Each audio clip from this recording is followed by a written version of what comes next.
पाए गए जीवन के सबसे प्राचीन साक्ष्य 3.8 अरब वर्ष पहले के मिलते हैं, जबकि पृथ्वी की आयु लगभग 4.54 अरब वर्ष है। यानी जीवन के पहले अणु को बनने के लिए लगभग 75 करोड़ वर्षों का समय मिला था। 75 करोड़ वर्षों तक समुद्र में मौजूद कार्बनिक यौगिकों के असंख्य अणु उसे एक अति दुर्लभ संयोग को निर्मित करने के लिए आपस में टकरा रहे थे, और आज धरती पर मौजूद जीवन सबूत है कि वो संयोग यहाँ घटित हो सका। धरती पर यह संयोग घटित हो सका, इसकी एक वजह यह भी है कि धरती पर वे परिस्थितियां मौजूद थी जिनमें यह संयोग घटित हो सकता था। निसंदेह हमारी पृथ्वी इस मामले में बेहद खास है, लेकिन अब यहां तक वो पहला जीवित अणु बनाने वाला ईश्वर भी गायब हो जाता है। दोस्तों, जीवन के बारे में हम समझते हैं जीवन सिर्फ वैसा ही हो सकता है जैसा हमने देखा है, जैसा हमारे सामने जन्म लेता है। लेकिन हमारे देख पाने की हद से बाहर भी जीवन तो हर वक्त पनप रहा है और अपने आप पनप रहा है। पानी में परजीवी, मिट्टी में केंचुए अपने आप पनपते हैं।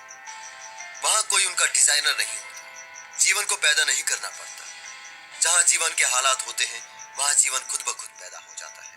बस हमें जो बात हैरान करती है वो यही कि एक कोशिकीय जीव परिवर्तित होकर इतने जटिल जीवन में कैसे बदल सकता है। जिस क्रमिक विकास की हम बात करते हैं वो हमें दिखाई क्यों नहीं देता। लेकिन ये सवाल करते वक्त हम सबसे अहम चीज को इग्नोर कर रहे होते हैं, हालात और टाइम स्केल। इस बात के हजारों सबूत इस धरती पर बिखरे पड़े हैं कि धरती ऐसी नहीं थी जैसी आज है। हम ऐसे नहीं थे जैसे हम आज हैं। हमें सवाल करने लायक इस अवस्था तक आते आते बहुत समय लगा है। हम ढल सकने में काबिल थे, इसलिए प्रकृति ने हमें चुना। जो न ढल सके वो सदियों पहले मिट चुके हैं।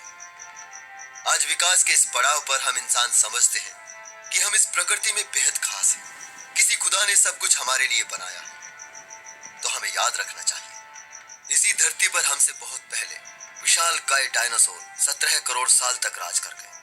हमारा सफर तो उस टाइम स्केल पर कुछ भी नहीं होगा। वो सब तब तक बने रहे जब तक कुछ सुखद संयोग घटते रहे। हम भी सिर्फ तब तक बने हुए हैं जब तक कुछ सुखद संयोग घट रहे हैं। जिस दिन कोई सुखद संयोग न घट सका, हम भी नहीं रहेंगे। हाँ, हो सकता है हमारे बाद फिर से यहाँ जीवन पनप जाए, किसी और रूप में, अगर किसी और संयोग से जीवन के हालात बचे रहे। यकीनन इस मामले में हमारी पृथ्वी बेहद खास है।